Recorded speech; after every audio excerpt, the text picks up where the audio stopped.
बिस्मिल्लाहिर्रहमानिर्रहीम। अस्सलाम वालेकुम। आज का हमारा टॉपिक है लर्न ईसीजी और मैं हूं आपके साथ doctor Aqib Suhail.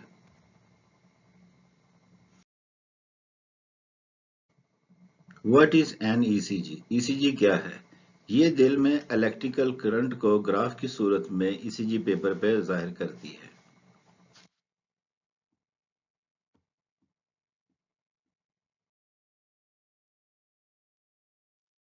Ways of learning ECG.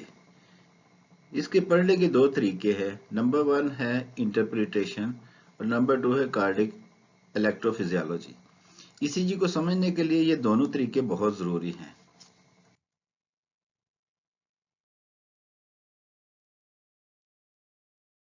ECG क्या बताती है?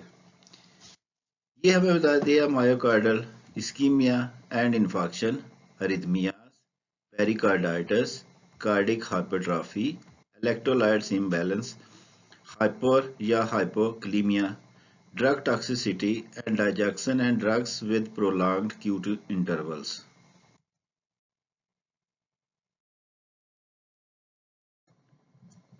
Path of impulse. Path of impulse में sinoatrial node, atrioventricular node, AV bundle, bundle branches और पुरकिंजे फाइबर। जैसा कि इस तस्वीर में है, सिनोएट्रियल नोड जो है वो दिल में इलेक्ट्रिकल इम्पल्स को जनरेट करता है और फिर ये करंट जो है वो एवी नोड तक आती है। यहाँ से फिर आगे राइट और लेफ्ट बंडल ब्रांचेस में आती है, यहाँ से होती हुई पुरकिंजे फाइबर्स में, और उसकी वजह से दिल जो के मसल जो है वो कंट्रैक्ट करते हैं और इस तरह से ब्लड जो है वो पंप करके पूरी जिस्म में पहुंचा दिया जाता है।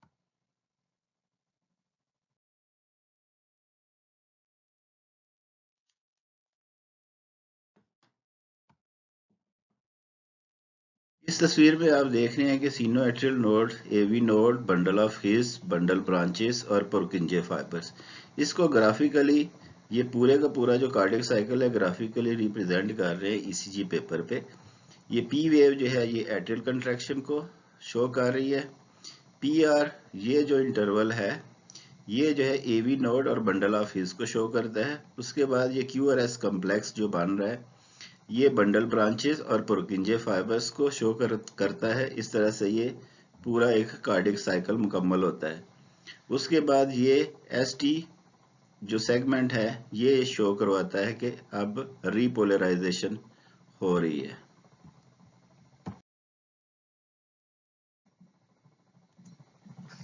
ECG leads. ईसीजी लीड्स में 12 स्टैंडर्ड लीड्स होती हैं, जिसमें 3 जो हैं वो स्टैंडर्ड लिम्ब लीड्स हैं, जिसमें 1 2 3 3 अगमेंटेड लिम्ब लीड्स हैं, aVR, aVL, aVF. 6 precordial leads हैं यानी कि चेस्ट लीड्स हैं, जिसमें V1 से लेके V6 तक होती हैं। और जो बॉडी के ऊपर आप इलेक्ट्रोड लगाते हैं उनकी तादाद 10 होती है, जिसमें 4 लिम्ब्स इलेक्ट्रोड्स हैं ये वाले, और 6 जो हैं वो चेस्ट लीड्स इलेक्ट्रोड्स होते हैं।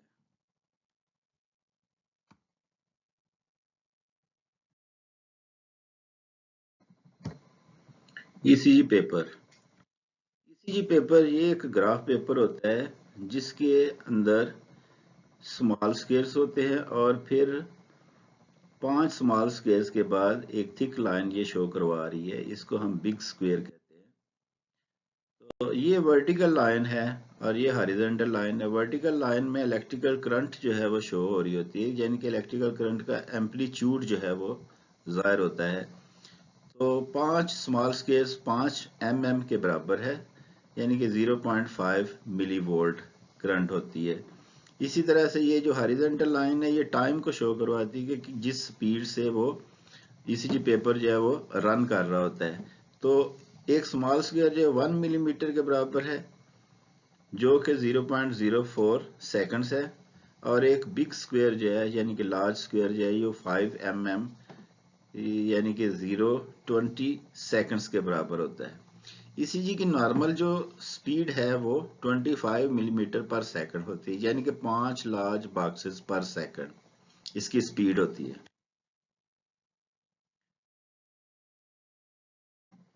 Read ECG. ईसीजी पढ़ने के लिए हमको क्या मालूम होना चाहिए? What to know? Rate, rhythm, axis, waves. सबसे पहले हम देखते हैं हार्ट रेट कैसे मालूम करते हैं। तो उसके लिए हमें रूल ऑफ 300 जो है वो इस्तेमाल करना होता है। इसमें ये होता है कि दो आर वेव के दरमियान जो लार्ज बॉक्सेस हैं उनको काउंट कर लेते हैं और उनको फिर हम 300 के ऊपर तकसीम कर देते हैं। जैसे कि मिसाल के तौर पर ये दो आर वेव्स हैं, इनके दरमियान ये 5 लार्ज बॉक्सेस हैं, इनको हम 300 से जब डिवाइड करते हैं, तकसीम करते हैं, तो उसमें 60 बीट पर मिनट इसका हार्ट रेट आ जाता है।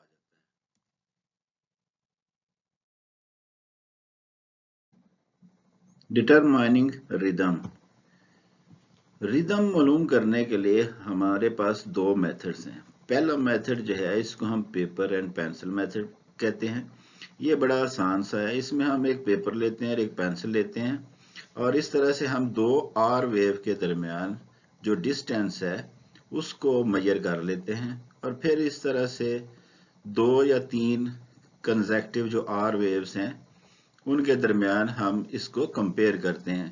अगर ये डिस्टेंस जो है वो सेम होगा तो ये रिदम जो है रेगुलर होता है, और अगर ये डिस्टेंस जो है वो सेम नहीं होता तो फिर ये इर्रेगुलर रिदम में आ जाता है।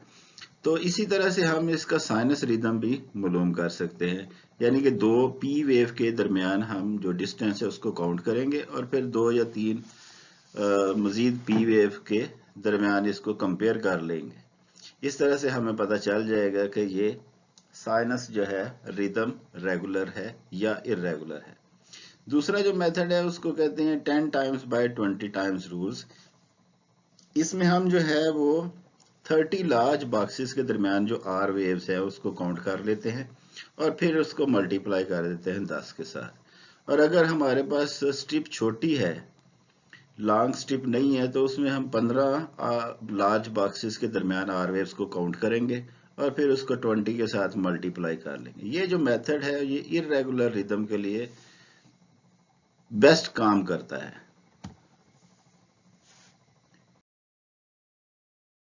अरिदमिया। अगर हमारे पास इर्रेगुलर रिदम आ रहा है ईसीजी में तो हम देखते हैं कि ये अरिदमिया जो है ये किस तरह का है। तो इसमें दो किस्में हैं इसकी। एक है साइनस इंपल्स फॉर्मेशन में डिस्टरबेंस और दूसरा सुप्रा वेंट्रिकल इंपल्स फॉर्मेशन। इसके अंदर जो डिस्टरबेंस होगी तो उसमें कौन कौन सी चेंजेस आती हैं हमारी ईसीजी में। जैसे अगर साइनस इंपल्स में डिस्टरबेंस है तो साइनस टेकिकार्डिया और साइनस ब्रैडिकार्डिया। नॉर्मली जो है वो 60 से 100 बीट्स जो है पर मिनट हार्ट रेट होता है। तो अगर 100 से ज्यादा होगा हार्ट रेट तो फिर ये साइनस टेकिकार्डिया होगा। अगर 60 बीट्स पर मिनट से नीचे होगा तो फिर ये साइनस ब्रैडिकार्डिया में काउंट होगा। इसी तरह सुप्रावेंट्रिकल इंपल्स फॉर्मेशन में जो खराबी आ रही है या डिस्टरबेंस आ रही है उसमें एट्रियल प्रीमेच्योर कॉम्प्लेक्सेस है, एट्रियल टेकिकार्डिया है, एट्रियल फ्लटर है, एट्रियल फिब्रिलेशन है, सुप्रावेंट्रिकल टेकिकार्डिया है, वीटी है और प्रीमेच्योर वेंट्रिकल कॉम्प्लेक्सेस हैं।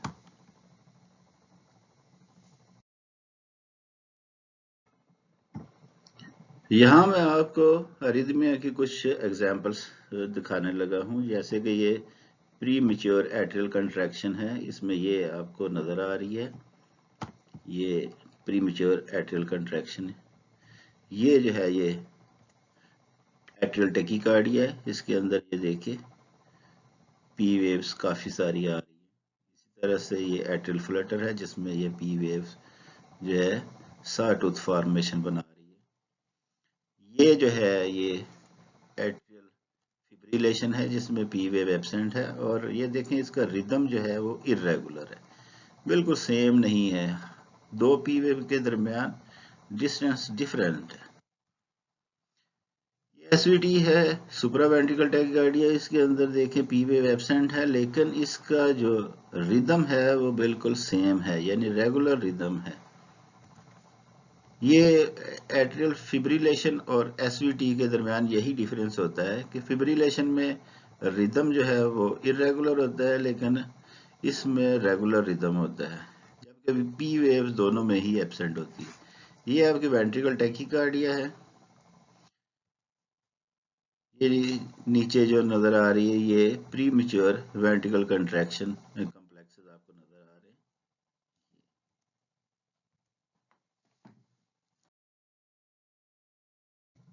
हार्ट ब्लॉक क्या होता है? नॉर्मली जो एसए नोड से करंट जो है एवी नोड तक आ रही होती है, उसमें खलल पड़ जाता है, जिसकी वजह से करंट प्रॉपरली एवी नोड तक नहीं पहुंच पाती। हार्ट ब्लॉक की 3 इकसाम होती हैं, first degree heart block, second degree heart block और थर्ड डिग्री हार्ट ब्लॉक। अब हम इसको मुख्तसरन बयान करते हैं कि फर्स्ट डिग्री हार्ट ब्लॉक के अंदर आप ये देखें, पी और क्यूआरएस कम्प्लेक्स के दरमियान जो ये इंटरवल है, जिसको पी आर इंटरवल कहते हैं, ये प्रोलॉन्ग हो गया है, लेकिन इसका ये देखें रेगुलर है। सेकंड डिग्री हार्ट ब्लॉक के अंदर क्या होता है? इसकी सेकंड डिग्री हार्ट ब्लॉक के आगे 2 इकसाम है, जिसमें मोबिट्स टाइप 1 है और मोबिट्स टाइप 2 है। टाइप 1 के अंदर क्या होता है? ये देखें, ये पी वेव, ये क्यूआरएस कम्प्लेक्स, ये फिर पी वेव और ये क्यूआरएस कम्प्लेक्स, ये पी और ये क्यूआरएस। तो इसमें देखें कि इसमें पी आर इंटरवल जो है वो प्रोग्रेसिवली प्रोलॉन्ग कर रहा है, और फिर ये यहाँ देखें, ये एक क्यूआरएस कम्प्लेक्स स्किप कर गया है। टाइप 2 के अंदर क्या होता है? ये पी 2, 3 या 4 कम्प्लेक्सेस के बाद एक क्यूआरएस कम्प्लेक्स जो है वो स्किप कर जाता है। मिसाल के तौर पे ये देखें, ये पी क्यूआरएस, ये पी और आगे क्यूआरएस कम्प्लेक्स जो वो स्किप कर गया। तो इस तरह से ये 2, 3 या 4 नॉर्मल जो पी क्यूआरएस वेव्स हैं, उनके बाद एक क्यूआरएस कम्प्लेक्स जो वो स्किप कर जाएगा। थर्ड डिग्री हार्ट ब्लॉक में क्या होता है कि पी और क्यूआरएस कम्प्लेक्स के दरमियान किसी किस्म का कोई तल्लक नहीं होता, यानी कि पी कहीं पड़ी हुई है और क्यूआरएस कम्प्लेक्स कहीं पड़ा हुआ है। तो इस तरह से हमने ये देखा कि फर्स्ट डिग्री, सेकंड डिग्री और third degree heart block ECG पे कैसे नजर आते हैं।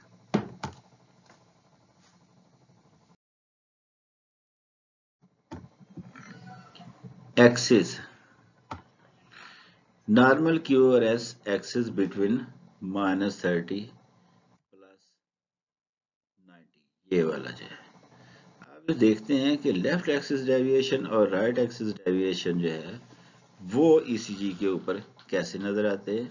तो नॉर्मल लेफ्ट एक्सिस डेविएशन जो होता है ये लेस देन -30 और right axis deviation greater than +90 होता है। ईसीजी पे ये नजर आता है, हमने देखना होता है ईसीजी में जो लीड 1 है और लीड 2 है। लीड 1 में लेफ्ट एक्सिस डेविएशन जो है आर जो है ये अपवर्ड होगी, और लीड 2 में आर जो है वो डाउनवर्ड होगी, यानी कि एक दूसरे के अपोजिट जा। जबकि राइट एक्सिस डेविएशन में आप देख रहे हैं कि लीड 1 में आर वेव डाउनवर्ड है और 2 में आर वेव अपवर्ड है, यानी कि दोनों एक दूसरे की तरफ उनका रुख होगा। अब इनकी काजेस क्या है कि लेफ्ट एक्सिस डेविएशन की काजेस क्या होंगी? उसमें लेफ्ट एंटीरियर वेसिकुलर ब्लॉक है, उसके लेफ्ट बंडल ब्रांच ब्लॉक है, लेफ्ट वेंट्रिकल हाइपरट्रॉफी है, इंफीरियर वाल एमआई है, डब्ल्यूपीडब्ल्यू सिंड्रोम है और पेस्ट रिदम है, वेंट्रिकल एक्टोपी है। राइट एक्सिस डेविएशन की काजेस क्या होंगी? लेफ्ट पोस्टीरियर वेसिकुलर ब्लॉक है, लेटरल वाल एमआई है, राइट वेंट्रिकल हाइपरट्रॉफी है, acute pulmonary disease, COPD, ventricle ectopy, hyperkalemia और सोडियम चैनल ब्लॉकर टॉक्सिसिटी, यानी कि ट्राइसाइक्लिक एंटी डिप्रेसेंट।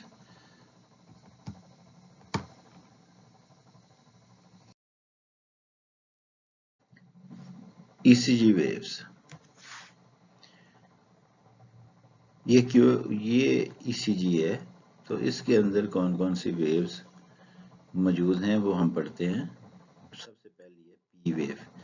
ये पहली अपवर्ड डिफ्लेक्शन जो है वो ईसीजी में नजर आती है। ये बेसिकली एट्रियल डीपोलराइजेशन को शो करती है। ये राउंडेड शेप्ड होगी, इसकी ड्यूरेशन विड्थ और हाइट जो है वो 2.5 स्मॉल स्केल होती है। तो बेटर जो है ये लीड 2 और V1 में नजर आती है। इसमें जो अगर डिफॉर्मेटी आए तो उसमें है पी मिट्राले, इसमें जो है आपकी पी वेव जो है बाइफिड हो जाती है। ये बेसिकली लेफ्ट एट्रियल एनलार्जमेंट में शो होती है, जैसे कि माइट्रल स्टेनोसिस है उसमें पी मिट्राले आ जाएगी, पी पुल्मोनाले।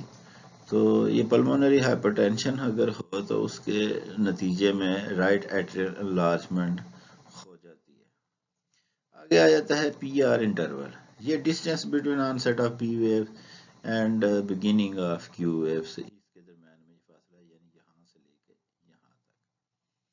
तो नॉर्मली इसकी रेंज 3 to 5 स्मॉल स्केल्स होती है। अगर 3 स्मॉल स्केल से कम हो तो फिर हम इसे शॉर्ट, और अगर लॉन्ग हो तो वो 5 स्मॉल स्केल से ज़्यादा हो जाती है। जैसे कि पीछे हमने स्लाइड में देखा था हार्ट ब्लॉक में, तो उसमें पी आर इंटरवल जो है वो प्रोलॉन्ग हो गया हुआ था। क्यूआरएस कम्प्लेक्स, क्यूआरएस कम्प्लेक्स जो है ये क्यूआरएस कम्प्लेक्स, ये बेसिकली वेंट्रिकल डीपोलराइजेशन को शो करता है। नॉर्मल ड्यूरेशन जो है क्यूआरएस कम्प्लेक्स की 1.5 से लेके 3 स्मॉल स्केल तक होती है, और अगर वो 3 स्मॉल स्केल से ज़्यादा हो जाए तो प्रोलॉन्ग्ड क्यूआरएस कम्प्लेक्स हम उसे कहेंगे। तो उस वो किस वजह से होता है? Right bundle branch block, left bundle branch block, ventricle tachycardia, hyperkalemia, WPW syndrome, ventricle pacing, hypothermia, इसमें ये क्यूआरएस कम्प्लेक्स जो है वो प्रोलॉन्ग्ड हो जाएगा। नैरो किस में आता है? अगर वो 1.5 से कम हो जाए तो हम इसको नैरो कम्प्लेक्स क्यूआरएस कम्प्लेक्स कहेंगे। वो एट्रियल फ्लटर है या जंक्शनल टैकीकार्डिया में वो हमें नजर आता है। आर वेव्स, आर वेव जो है ये basically first upward deflection after P wave होती है। आर वेव रिप्रेजेंट्स करती है अर्ली वेंट्रिकल डीपोलराइजेशन में। बेसिकली आर वेव्स की एबनॉर्मेलिटी जो हमें देखनी है, उसमें there are 3 major abnormalities. Number 1 जो है इसमें एबनॉर्मेलिटी जो आपको नजर आ रही है, dominant R waves in V1, dominant R waves in AVR या पुअर आर वेव प्रोग्रेशन। इसकी चंद एक एग्जांपल्स मैं आपको दिखा रहा हूँ। तो dominant R waves in V1 में ये आप देखें, ये है V1। तो V1 में आप ये देख रहे हैं कि ये आर वेव जो है वो अपवर्ड नजर आ रही है, जबकि नॉर्मली जो है V1 में आर वेव बिल्कुल छोटी सी होती है। तो ये dominant R waves in V1 किस में आएगी? अगर उसमें राइट वेंट्रिकल हाइपरट्रॉफी है, राइट बंडल ब्रांच ब्लॉक है, पोस्टीरियर एमआई है, डब्ल्यूपीडब्ल्यू सिंड्रोम है, डेक्स्ट्रोकार्डिया अगर हो या हाइपरट्रॉफिक कार्डियोमियोपैथी हो, तो उसमें V1 में आर वेव जो है वो डोमिनेंट आपको नजर आ जाएगी, यानी अपवर्ड वो नजर आएगी। जैसे कि ये राइट वेंट्रिकल हाइपरट्रॉफी है तो उसमें ये आर वेव्स आपको नजर आ रही है V1 के अंदर। ये राइट बंडल ब्रांच ब्लॉक की एग्जांपल, तो इसमें भी ये देखें आर वेव्स जो है वो नजर आ रही है। ये पोस्टीरियर एमआई है, इसके अंदर भी आपको V1 के अंदर ये आर वेव नजर आ रही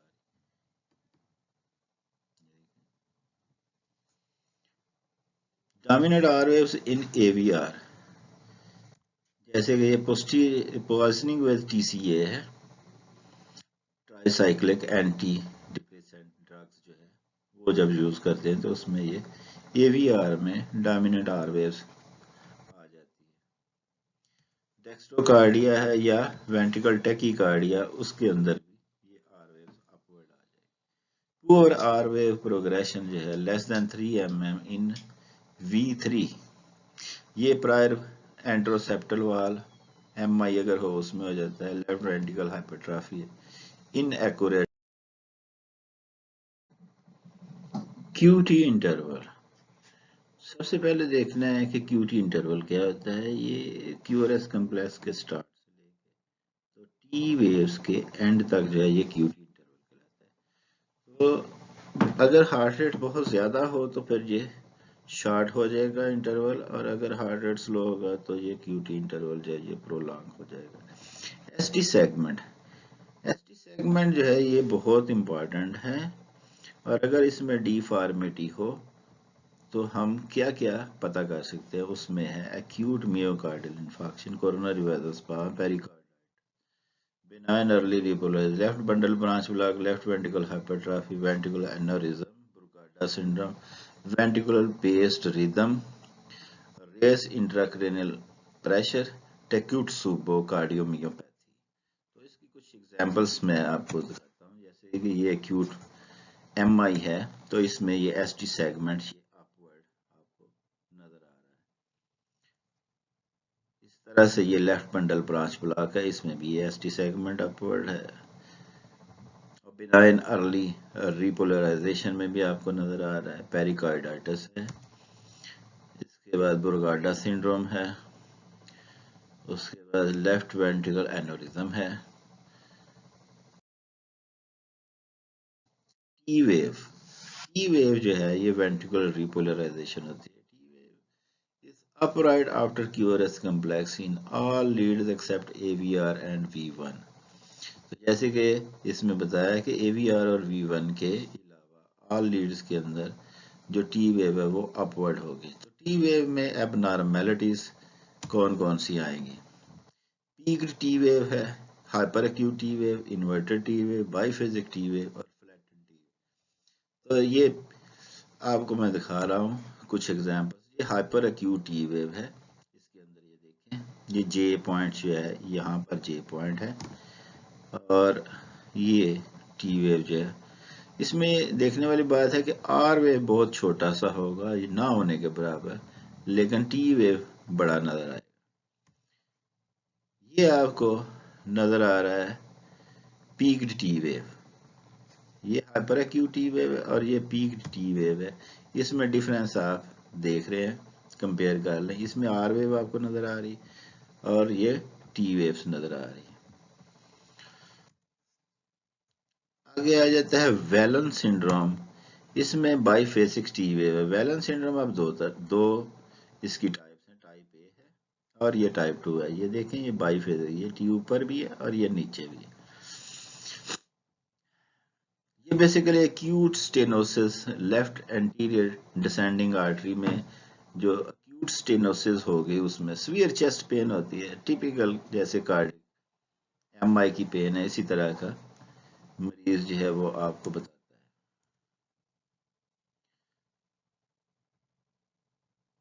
ये फ्लैटन टी वेव आपको नजर आ रही है, ये बेसिकली एंटीरियर इस्कीमिया को शो कर रही है।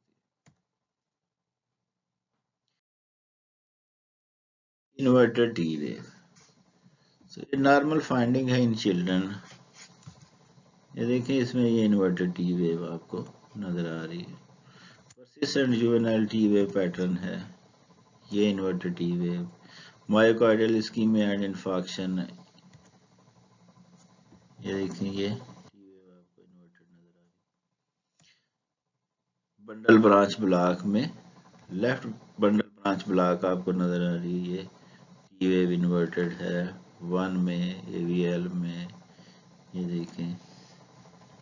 राइट बंडल ब्रांच ब्लॉक है, इसमें भी 1 में आपको RSR पैटर्न है और इन्वर्टेड टी नजर आ रही है। RSR V1 में। पल्मोनरी एम्बोलिज्म में ये नजर आ रही है पी वेव। इसी तरह से हाइपरट्रॉफिक कार्डियोमायोपैथी है और रेज इंट्राक्रैनियल प्रेशर, उसमें भी टी वेव इन्वर्ट।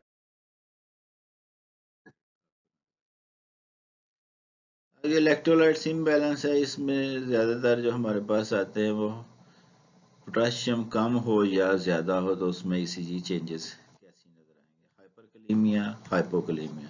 हाइपरकलीमिया में आपको इस तरह से पीक्ड टी वेव, जैसे कि पीछे मैंने बयान किया था, तो ये पीक्ड टी वेव इसमें आ जाएगी।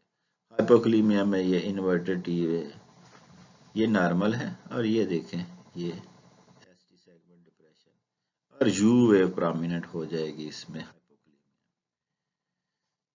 पी वेव एब्सेंट है इसमें, क्यूआरएस कॉम्प्लेक्स वाइडन है, पीक्ड टाल टी वेव्स है विद राउंडेड टिप, ये ऊपर देखें राउंडेड। जबकि हाइपोकलीमिया में स्लाइटली प्रोलॉन्ग्ड PR इंटरवल है, शैलो टी वेव्स है, प्रोमिनेंट टी वेव इसमें प्रोमिनेंट यू वेव इसमें ये नजर आ रहा है।